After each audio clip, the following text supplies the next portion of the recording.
Hey everyone! Ever wonder what it would be like if your favorite director could actually peek inside your head? See your deepest fears, your secret anxieties, maybe even that weird obsession with... Well, let's not go there, because that's what Alfred Hitchcock did. He didn't just make movies, he practically engineered psychological roller coasters that, let me tell you, still haunt us decades later.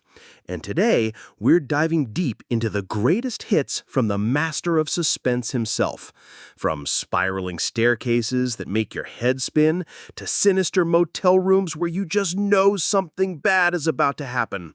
Buckle up, you're about to enter Hitchcock's shadowy, brilliant universe. All right, let's start with the big one, Psycho, 1960. It begins with a woman and some stolen money, and oh boy, does it end with a shower, a scream, and a face you will absolutely never forget. Seriously, this isn't just Hitchcock's most iconic film, it's his most ruthless reinvention of cinema itself. Back then, Hollywood had rules, don't kill the lead early on, don't show too much violence. Hitchcock, he basically laughed in their faces. He bought the rights to Robert Bloch's novel anonymously for a measly $9,000. Can you believe that? And he used his TV crew, the ones he had for Alfred Hitchcock Presents, to keep costs so low the studios practically ignored him. He even had to fund it himself. But guess what? Psycho became a phenomenon. People lined up around the block. But here's the kicker. No one was allowed in after the movie started. Imagine that. He wanted to control the experience, right down to when you saw the credits. And Anthony Perkins as Norman Bates, this guy was a clean-cut heartthrob, but Hitchcock wanted that. He needed us to like Norman, to trust him, before he twisted the knife. And Perkins delivered, bringing this unexpected twitchy charm, a boyish guilt that made Norman strangely sympathetic. And Janet Leigh, the star, she drew people in. But 40 minutes in, poof, she was gone, in one of cinema's most brutal rug pulls. That shower scene, 45 seconds, 78 shots. And here's the crazy part. You never actually see a blade pierce skin. It's all editing, pure suggestion, and Bernard Herrmann's screeching violins. An idea Hitchcock actually rejected at first, until he heard the score. Chills, right? The ending, with that monologue about Norman and Mother, has been debated for decades. Some find it clinical, others chilling. But what truly matters is what came before. The slow descent into madness, that creepy house on the hill, and the terrifying realization that evil can wear a boyish grin. Behind the curtain, Psycho is all about control. Hitchcock didn't just direct a movie, he orchestrated an experience. From the lobby posters to the final credits, he wanted to shape your fear. And boy, did he ever. Next up, Vertigo, 1958. This isn't just a film, it's a descent, a slow, spiraling plunge into the psyche of a broken man, and I think Hitchcock's most personal, tragic, and ambitious work. It stars James Stewart as Scotty, a detective forced into early retirement after a traumatic rooftop chase, leaving him with crippling acrophobia, when an old friend asks him to follow his wife, Madeline, played by the ethereal Kim Novak. Everything in Vertigo feels haunted by time, by memory. Kim Novak wasn't his first choice. He wanted Vera Miles. But Novak, playing both Madeline and Judy, gives a masterclass in duality. Ethereal and enigmatic as Madeline, raw and desperate as Judy. The film's infamous dolly zoom, that camera move that simultaneously pulls back while zooming in, it was invented for this movie, to visualize Scotty's vertigo. It's not just a trick, it's the feeling of the floor dropping beneath your feet. When the truth is revealed that Judy was impersonating Madeline all along, he becomes a sculptor, molding Judy into Madeline again, forcing her to relive a lie just so he can recapture a fantasy.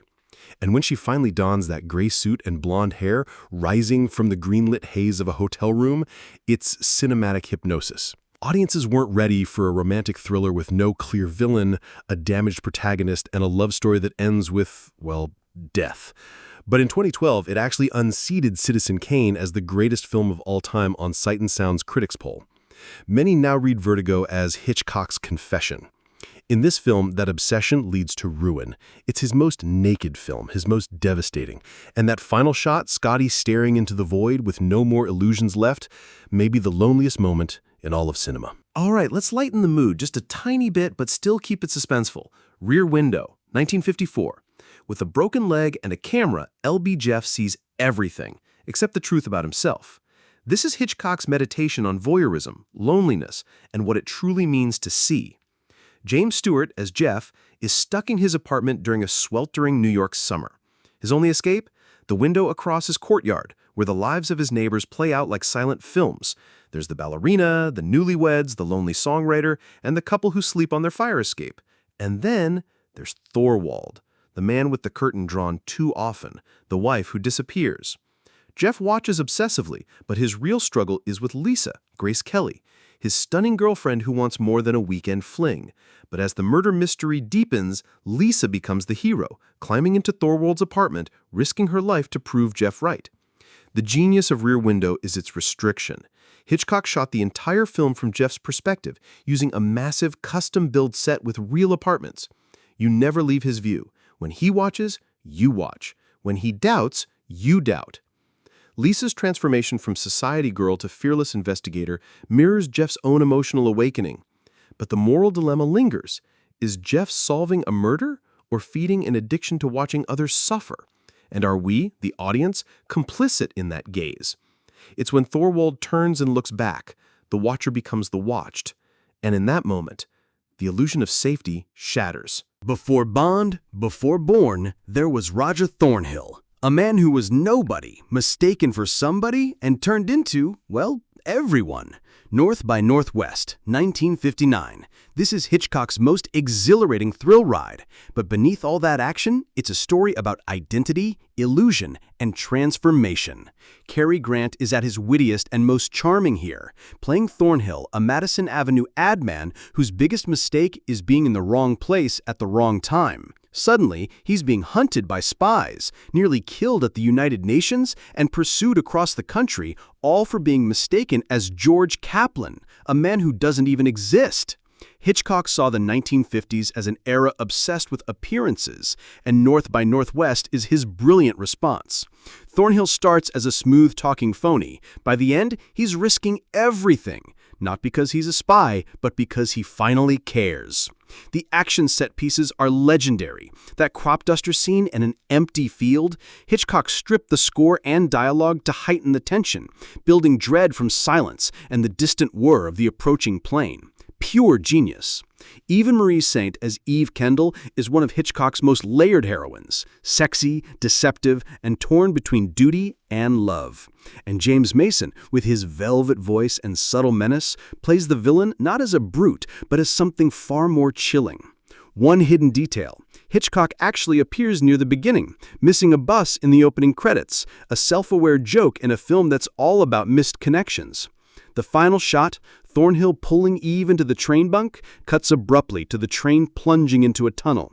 He's not just giving us romance, he's giving us innuendo, closure, and a wink, all at once. Now for something completely different and utterly terrifying, The Birds, 1963.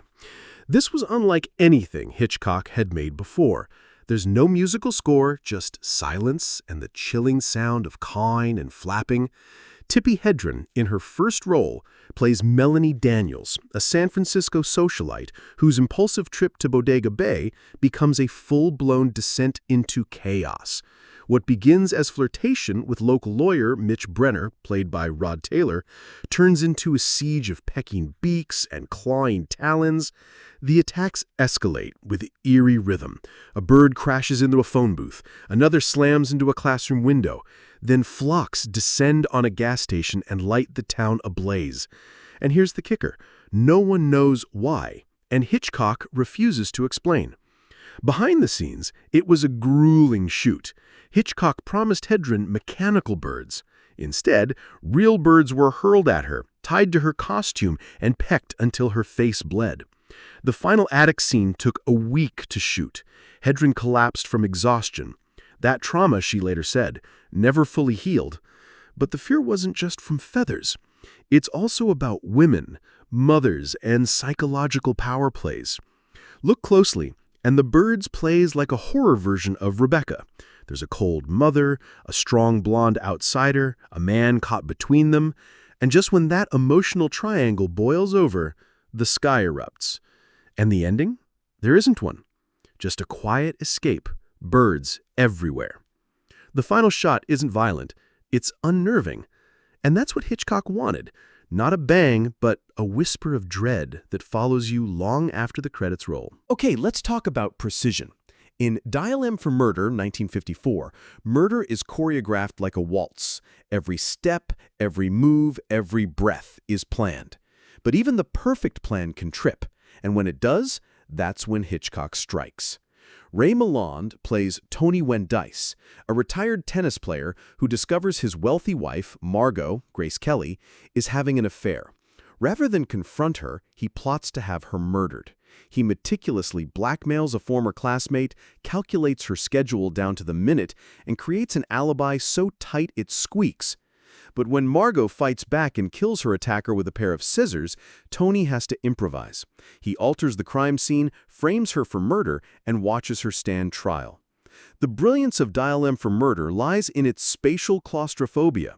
Hitchcock limits the action to one apartment. Instead of wide locations or flashbacks, he turns furniture into clues, phones into weapons, and lighting into mood swings.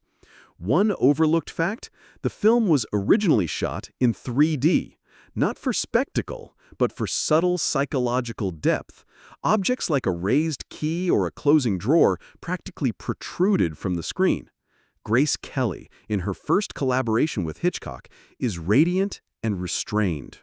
Her reaction during the trial? Silent, ashamed, confused. Despite its confined setting, the film feels vast in implication. It's about manipulation, gaslighting, the illusion of safety. Hitchcock doesn't rely on surprise. He shows us the crime, then builds tension around whether it will be exposed. What if someone knew you so well they could plan your murder and make it look like justice? All right, let's get really dark. Rope, 1948. This film opens with a murder and then invites you to dinner, with the body still hidden in the room. It's Hitchcock's most experimental film and one of his most sinister. Brandon and Philip, two elitist young men, murder a former classmate just to prove they can. Then they hide his body in a trunk, throw a dinner party on top of it, and invite his family, his fiancée, just for fun. Shot to appear as one unbroken take, the story was inspired by the real-life Leopold and Loeb case, two wealthy young men who murdered a boy just to commit the perfect crime. Hitchcock takes that cruelty and explores its philosophical roots, Nietzschean superiority, moral detachment, the chilling suspicion that perhaps they can get away with it. What if your husband wanted to kill you and all you had was a feeling? Suspicion, 1941. This is Hitchcock's softest film in terms of pace, but one of his most psychologically unsettling. Joan Fontaine stars as Lena, a shy, bookish woman who marries the dashing but irresponsible Johnny Eisgarth, played by Cary Grant. At first, he's charming, exciting. Then come the lies, the gambling, the missing money, the whispers, and finally, that glowing glass of milk. Is Johnny trying to kill her, or is Lena's mind unraveling? Fontaine won an Oscar for her performance, the only actor to do so in a Hitchcock film. She plays Lena with such fragility and rising panic, giving us a portrait of a woman crumbling beneath doubt. Hitchcock keeps us locked in her perspective. Every scene is filtered through her unease. Grant, meanwhile, plays against type, usually the romantic lead. Here, he's ambiguous, even sinister. Hitchcock used that to his advantage, casting the audience's trust in Grant as a weapon.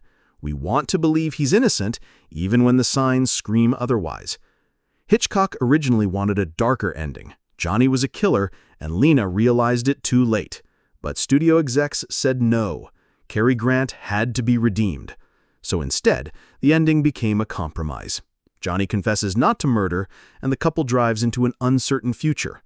It's a strange resolution, unsatisfying by design, but it lingers. Look closer, and Suspicion isn't really about murder. It's about gaslighting. It's about how easy it is to doubt yourself when the people around you manipulate your reality. Lena doesn't just fear Johnny, she fears her own mind. And that glass of milk? Hitchcock had a light inside it to make it glow. We never find out what's in it. And that's the genius of Suspicion. It makes you paranoid and never lets you be sure. An ordinary family, a vacation gone wrong, a conspiracy that turns a lullaby into a lifeline. The Man Who Knew Too Much, 1956. This is Hitchcock's most emotional thriller, a remake of his own 1934 film, but remade with deeper resonance, stronger characters, and a more mature grasp of tension.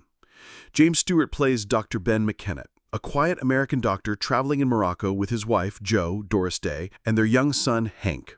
After witnessing the murder of a French spy, Ben and Jo find themselves caught in the gears of international espionage, and their son is kidnapped to ensure their silence. This isn't a spy story of gadgets and bravado. It's about two people utterly unprepared for what they're facing. Stewart plays Ben as a man torn between logic and emotion, and Doris Day, often typecast in musical comedies, gives a searing performance as a mother trapped in helplessness. And then there's that scene, the climax in the Royal Albert Hall, a 12-minute sequence of pure, wordless suspense. The assassin's gunshot is timed to coincide with the cymbal crash in a symphony. As Jo watches from the balcony, the music swells and her realization dawns. It's masterful, no dialogue, just a mother's rising panic and Hitchcock's cutting. But the film's emotional crescendo is Que sera, sera. At first, a playful song between mother and son. By the end, it becomes her desperate cry in a foreign embassy, hoping Hank can hear her, hoping he'll respond. It's a rare moment in a Hitchcock film where sentimentality hits with full force. And it works. Behind the scenes, Hitchcock used color and costume to reflect internal changes. Jo wears bright hues in Morocco, freedom, energy, but switches to muted grays and blues in London, reflecting grief and restraint. In this film, knowledge isn't power, it's a burden. The more Ben and Jo learn, the more dangerous their world becomes. They don't want to be heroes, but they become them because they must. Finally, let's talk about his brutal swan song, Frenzy, 1972. In this film, Hitchcock returned to London, but this time the gloves were off. This wasn't the London of foggy romance and tidy suspense. This was Covent Garden, brutal, sweaty, and soaked in blood. After a series of women are murdered by the necktie strangler, suspicion falls on Richard Blaney, a down-on-his-luck bartender. He's angry, impulsive, and worst of all, he fits the profile. But the real killer is closer than anyone thinks. Frenzy is unflinching. It was Hitchcock's first film rated R, and he used that freedom to show what he previously only suggested. The rape murder scene is stomach-turning. The way Hitchcock frames it, cutting from the woman's corpse back to the open window, birds chirping, is devastating. But more chilling than the violence is how the system fails. Blaney is arrested, beaten, locked away. Meanwhile, Rusk smiles, eats, lives. The tension builds not around if justice will be served, but when, and whether it'll be too late. One unforgettable sequence, a long tracking shot where the camera follows Rusk and his next victim into his building, then slowly backs out, down the stairs, out the door, onto the empty street. No music, no screams. Though it lacks the polish of earlier films, Frenzy is raw, honest, and deeply cynical. Hitchcock, now in his 70s, was confronting modern violence head-on.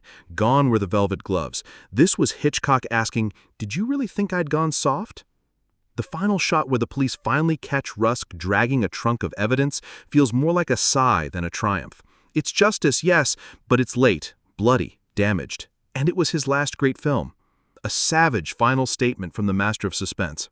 I still know how to get under your skin. So there you have it, a journey through the mind of Alfred Hitchcock. From the shocking twists of Psycho to the unsettling quiet of the birds, he proved that cinema could do more than just entertain. It could dig into our deepest fears, play with our perceptions, and leave us questioning everything. So tell me, which Hitchcock film haunted you the most? Drop your thoughts in the comments below. And if you learned something new today, hit that like button and subscribe for more hidden gems, behind-the-scenes secrets, and deep dives into film. Until next time, stay safe and keep watching those shadows.